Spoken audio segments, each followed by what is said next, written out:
mediated through mid-air haptics. This paper is presented by Marianna Obrist from University of Sussex.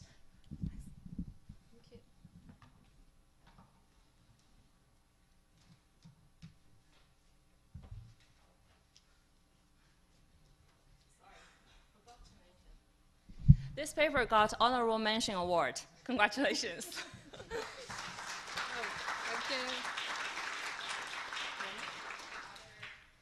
Where are other co-authors? Nah, they all left me alone. Sorry. Oh, really? I can bring it back. Okay. Thank you very much. Sorry. Almost there.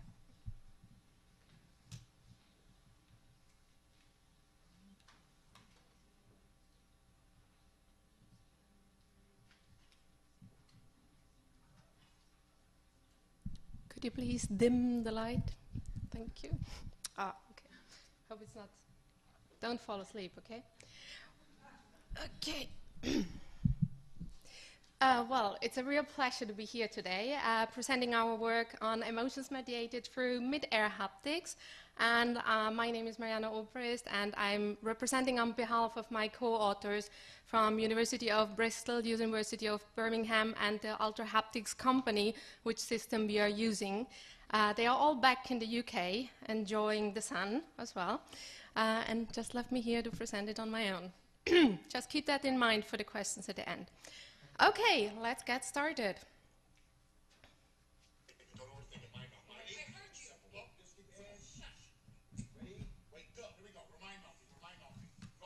Doesn't have to be beautiful, just has to be something we can get. Shoe is so jacked. Draw something different. Draw something different. No one's getting it. Was it a smaller shoe? Baby shoe. Smaller shoe. Shoes. Baby shoes. Baby shoes. Smaller shoe. Gum shoe. Smaller shoe. Bigger shoe. Running Olympics. Inside the shoe. Inside the shoe. A bubble inflation lining a shoe. You gotta stop pointing at the shoe. No one's guessing shoe. Stop pointing at the shoe and draw something different. Draw something different. God damn it! No one's guessing shoe. You drew a big shoe, then a small shoe, and no one got it. You gotta draw something different. Everyone said shoe 7 times. Just sock, asshole. So we are quite good in expressing our emotions verbally, as you can see in this nice, funny scene from the movie. Breakup, by the way. So why would we then need touch? Let's listen to that. You run out of things to say on the phone. How was your day? It was fine. Like, did anything happen? Just like, no, not really. Like, it was just like a normal day. And so then there's silence. What was special about my day, and how did it change me, and how can I share that with the other person? Even if you're just sitting in a car driving someplace in silence, you're together and you feel that. And you don't have that when you're in a long-distance relationship. And you're trying to artificially recreate it, but silence over the phone is, it's nothing, right? Silence in person means something. So that was about long-distance relationships, and I think you all have this experience. We are traveling a lot, we are away from our family, we are away from our friends, or we even are in a long-distance relationship, and we are missing something. So the verbal, emotional expressiveness is not always enough, because sometimes we are silent, we don't know what to say. But if you just imagine we are sitting on the couch, we still have a way of communicating. Just a subtle touch can already communicate and comfort someone, and we can already kind of link up. So that was a kind of a motivation for us to think about, can technology help mediate emotions through touch, not verbally? That was the starting point. Also enables non-verbal tactile communication by exchanging pokes and pokebacks. Well, yes, we can. We know that. We know from our other speakers. We know it from our session chairs. And we know it from this paper, which was presented, which was presented 2 years ago from the researcher from KAIST, Poke, where they showed that we can actually, in a long-distance relationship, also use haptic stimulations in order to build a haptic vocabulary and share our feelings, even if there is silence. So that gave us even more inspiration to move on with this research. And then we came up with the question, so can we also mediate emotions without making physical contact? So just imagine you are not at the same place and you are not having someone to touch. And if you don't have something physical in your hand, So how would that work just through air? And this is all inspired through the fact that we now have these touchless interaction technologies which enable us. I'm sorry, the visual is really bad, so you just have to believe me what I'm saying. There is a haptic system which is set up in my lab. It was developed by the University of Bristol originally, and it's now a startup company, Haptics.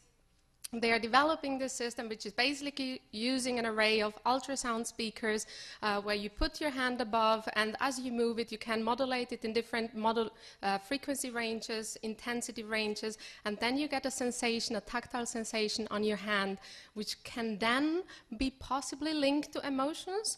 Well, that was our question, and we set up a study with 30 participants where we let them create haptic descriptions on their own and then validate and verify them through other people. And thankfully to our first speaker, she already explained the International Affective Picture Library, so I'm not going into detail on that anymore. But this is a standardized set of emotional pictures where we selected 5 of them in order to represent arousal and valence. So for high arousal and negative experience, we used a human threat, which was a car on fire.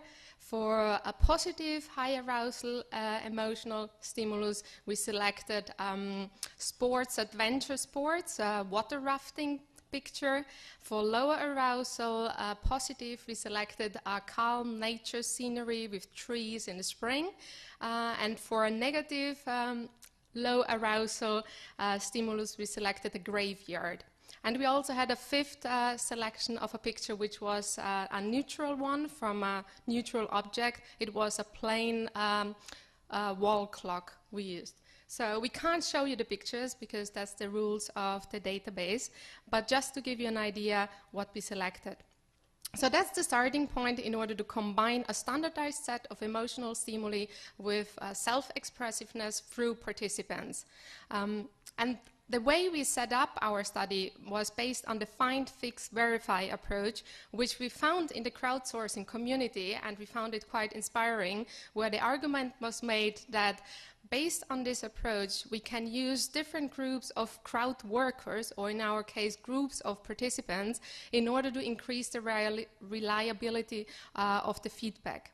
So basically, we had the first group of 10 participants, which created the haptic descriptions for each of the 5 pictures. Each participant made 2 pictures for which they created the descriptions. So we had a total of 4 haptic descriptions per picture, a total of 20 haptic stimuli at the end.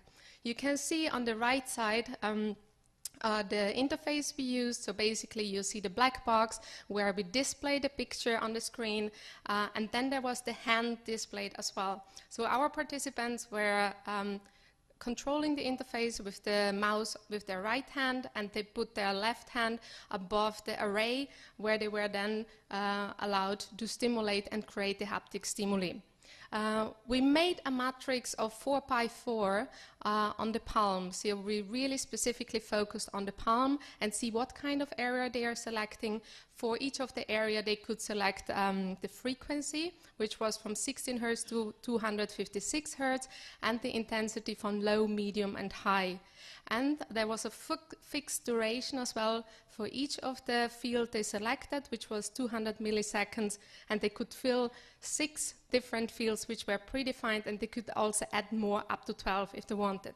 So basically what you have is you have different stimuli or focal points with specific characteristics, and you're creating a pattern. So if you hold it above, you have a different sensation, not just one specific focal point. And participants were able to play just the one field they just created, as well as the whole pattern in a total.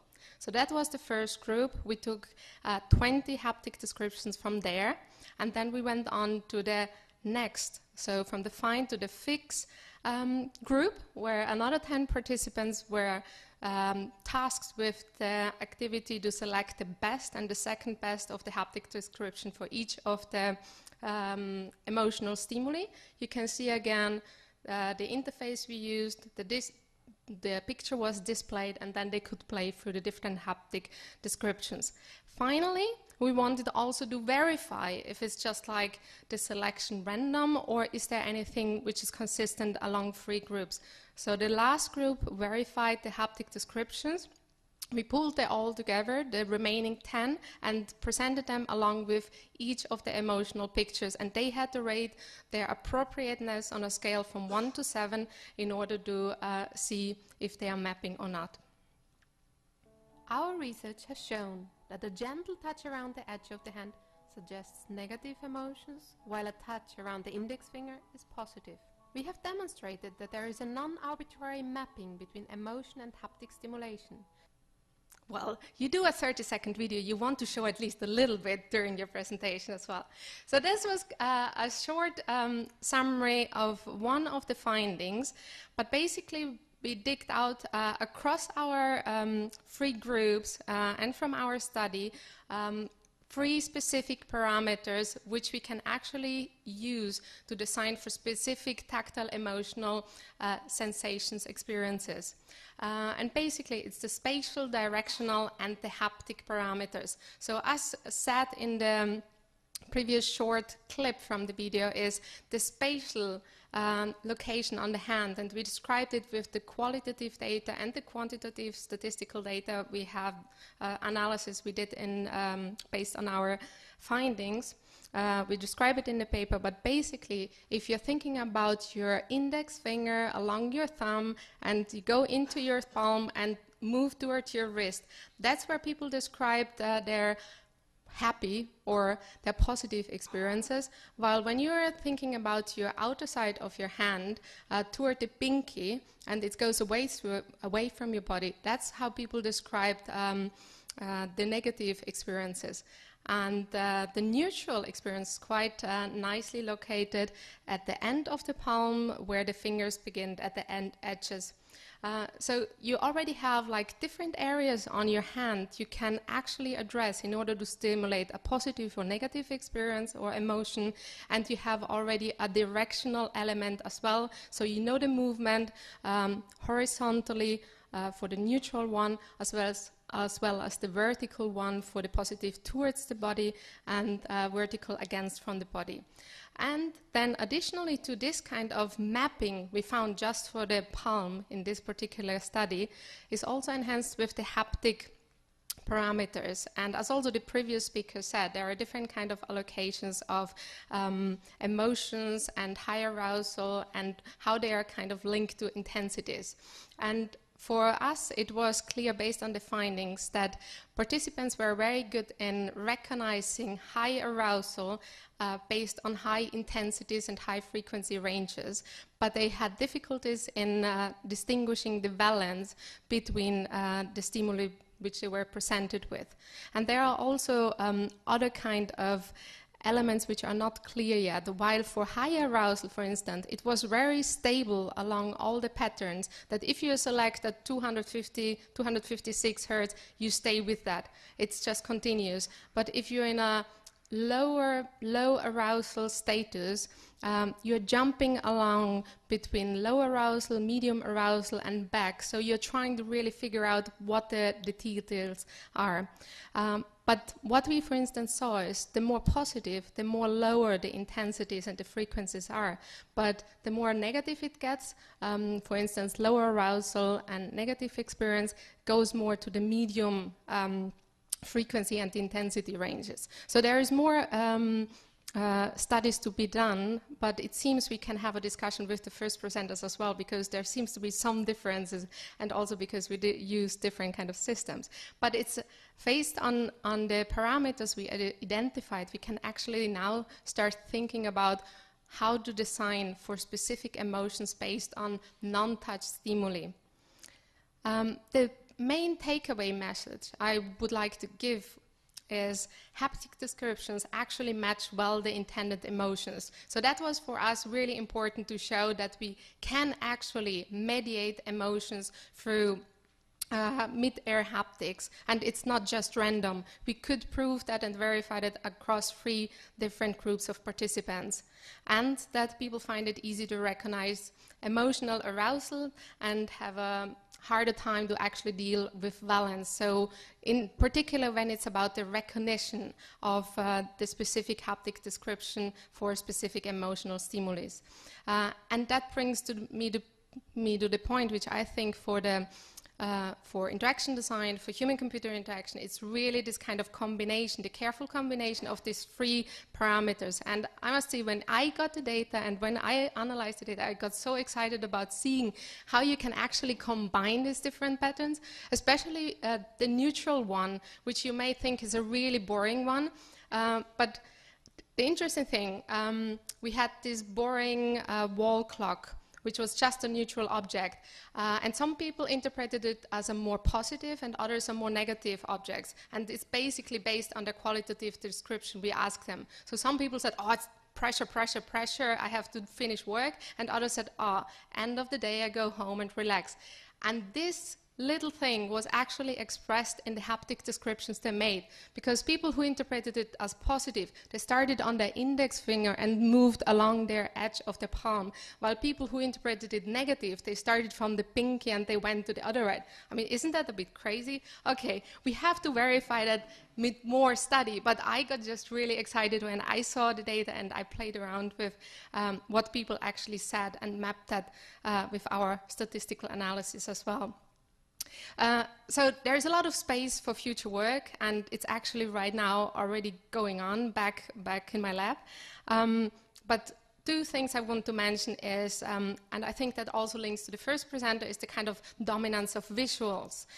So what is the effect of the selected emotional pictures on the choice of the haptic parameters? So what if we select 5 other pictures and present them to participants? Will they still come up with the same mapping and then have the same kind of reliability between mappings and motions?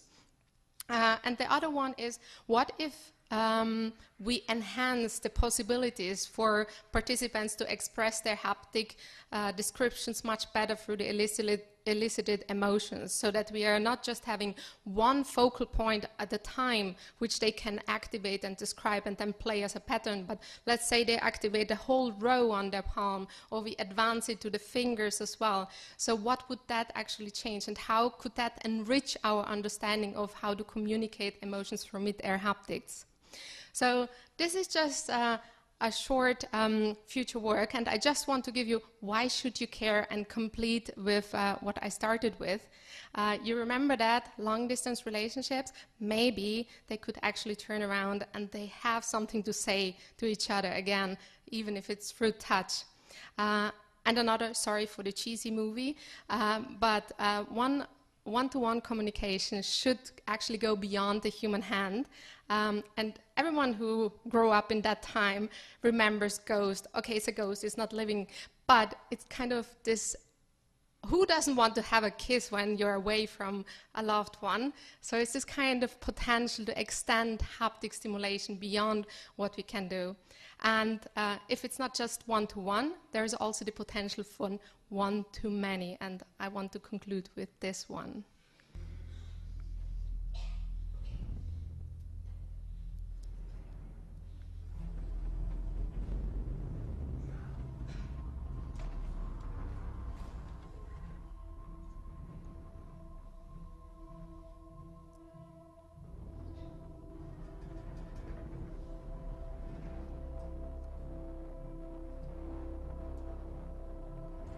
Everybody ready to say goodbye to our solar system?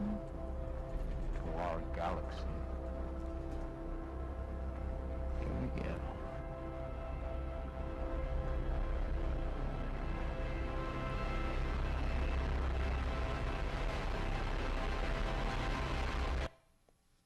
Wouldn't it be cool if I could present the arousal increasing on your hands right now at my presentation? Well, thanks very much for listening.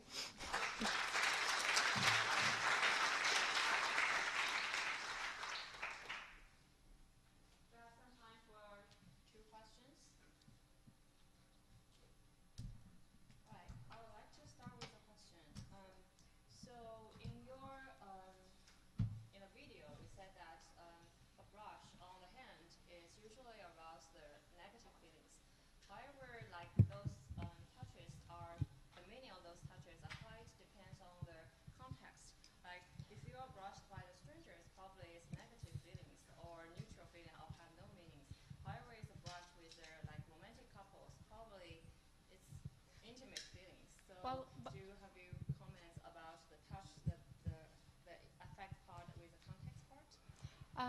Well, so there are previous studies which have shown that between couples you can communicate through haptics, but they also shown that with strangers you can communicate effectively emotions across touch. So there is a recognition. So there is the potential that we can go beyond familiar faces and persons and actually address strangers. There is always a specific context where we should explore it. Like the last one, I try to kind of give the imagination of, let's say you are in a cinema and you get that.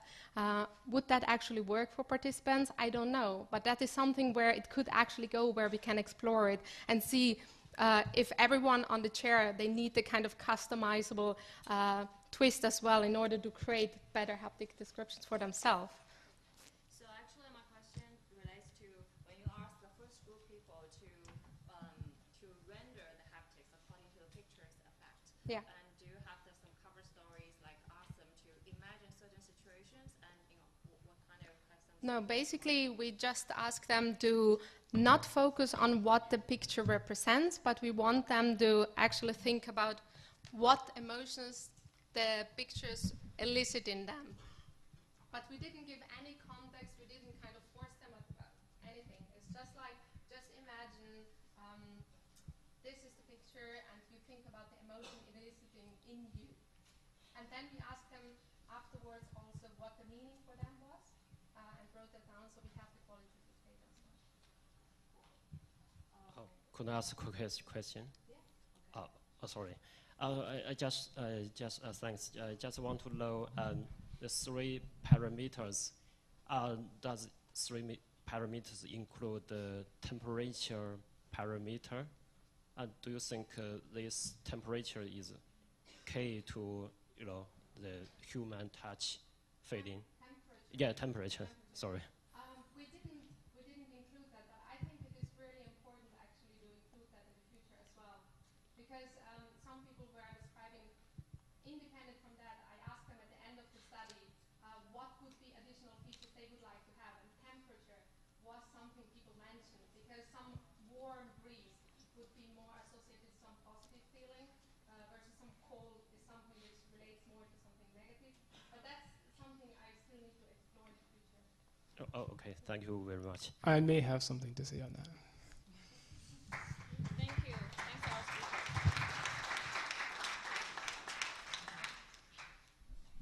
Our next paper is all right, it's here. So it's